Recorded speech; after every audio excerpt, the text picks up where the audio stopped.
Welcome to Diabetes Every Day. I'm registered dietitian and diabetes educator Toby Smithson. Thanks for joining today. I am so excited for this video idea, which came from one of our viewers. Can people with diabetes go to a tea party? If yes, what can I serve at a tea party? I'm going to give you my answer right now. Yes. This sounds like a really fun event, and thank you for being accommodating to your friend who has diabetes. Afternoon English tea parties started back in the 1800s. To be more specific, there are two types of tea parties, afternoon tea or high tea. For our discussion today, we will talk about an afternoon tea, which is more casual and also referenced as low tea because the tea and goodies were served at a low coffee table or in a sitting room. In addition to tea, typically 3 mini courses are served, including sweets, scones, and small sandwiches. Can we make our afternoon or low tea party diabetes friendly? We certainly can. Since we are hosting the party, we can make modifications as needed, or if you're attending a party, I'll review some suggestions. The point of a tea party is to have fun and enjoy each other's company as we sip on tea from fancy teacups. Tea will not raise blood sugar if you do not put sugar or honey or agave or any simple sugar in your tea. Using a low-calorie sweetener or cream or a little bit of milk won't raise the carbs in your cup of tea either. And plain tea, whether it's Earl Grey or hibiscus or black tea, are all fine for people with diabetes.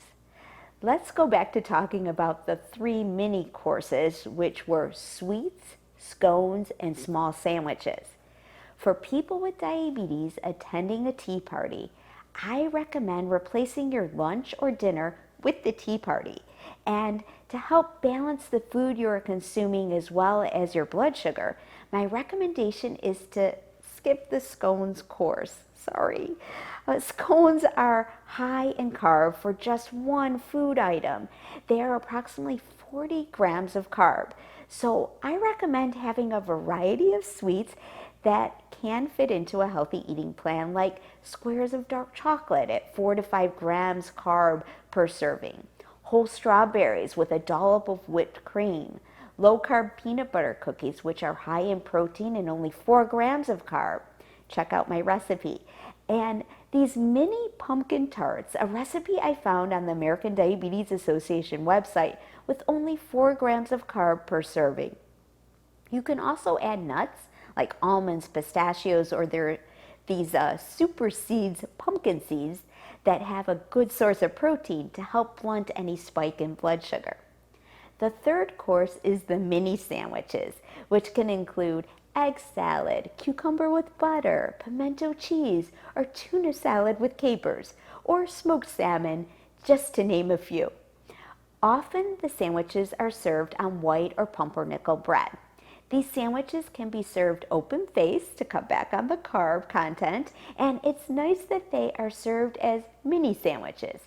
If you get a true pumpernickel bread, it will have a good source of fiber with at least 4 grams per serving is what you're looking for.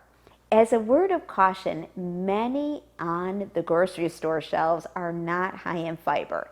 And with the bread you use for the mini sandwiches, don't stress out that it must be whole wheat. This is a special event, and it's okay if you have a lower fiber bread. You also have the option to serve the sandwiches on wheat bread, but just make sure it's a true whole wheat bread with at least 3 to 4 grams of fiber per serving.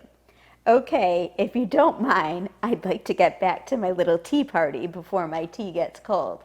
Until next time, cheers to your health.